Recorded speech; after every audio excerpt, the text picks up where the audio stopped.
And here is our new vehicle to tackle the Outback with. Right now we're just in the middle of cleaning everything out of it and organizing exactly what we want to bring with us. There's a lot of stuff included in it, which is all lying on the ground behind it. So our job now is to sort through this stuff, see what we need, what we don't need, and then repack everything back into the truck. This is what the truck looks like when there's nothing in it. We've got a table for the outside of the truck on the back door, and there's a railing along the outside top of it to put a canopy on, so the canopy will come down and over and provide us with some shade when we're sitting outside of the truck. Here's the inside, back. There's cupboards along the top. We've got plugs that we can use when we have a camping site with electricity or whatnot. An extension cord plugs into the side of the truck around the back, and then all these outlets work. The cigarette lighter adapters work whenever, even when the car is not on. It's got a separate battery for them. And there's lights along the top. 2 other lights included that aren't attached anywhere. You have a fan up there, shelving along the top. These 2 benches can be used for storage, as well as sitting on when the table's set up, that we'll show you later. And come around to the side. This is where you plug electricity in, if you have it, so that it'll power the whole vehicle with AC.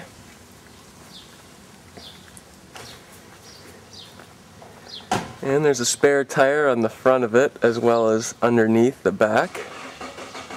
It's got a CB radio system in it, and there's the antenna for the CB system. In the cab of the truck, there's 4 speakers, surround sound. We've got little cupboards everywhere to store stuff in. Down here as well. It's got a tape deck. There's the gear shifters, 4-wheel drive and normal.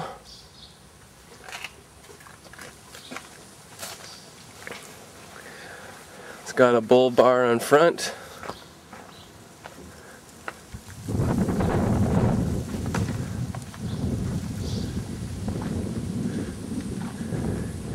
It's got 2 fuel tanks, both 70 liters.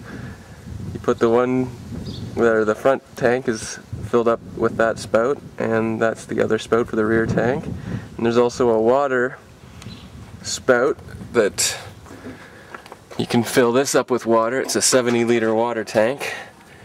Probably wouldn't want to drink out of it in case of emergencies, but they say they've always used really clean water in it.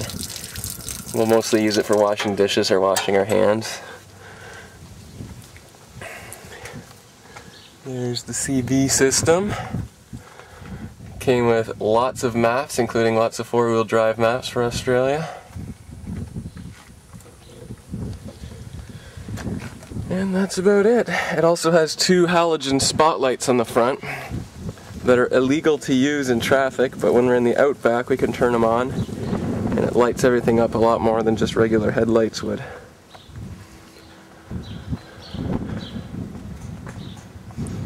Like I was saying, there's tons of stuff included with it, from kitchen gear, camping gear, a stove, there's fins, about 8 liters of oil,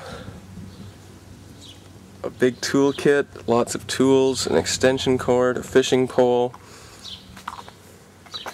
little lanterns, jumper cables, a water hose, an extra inner tube for the tires. Don't forget boogie board. Oh yeah, and there's 2 boogie boards inside, and also a refrigerator inside. The refrigerator can either be plugged into the cigarette lighter adapters up here, or else if we have electricity plugged in we can use the outlets up there.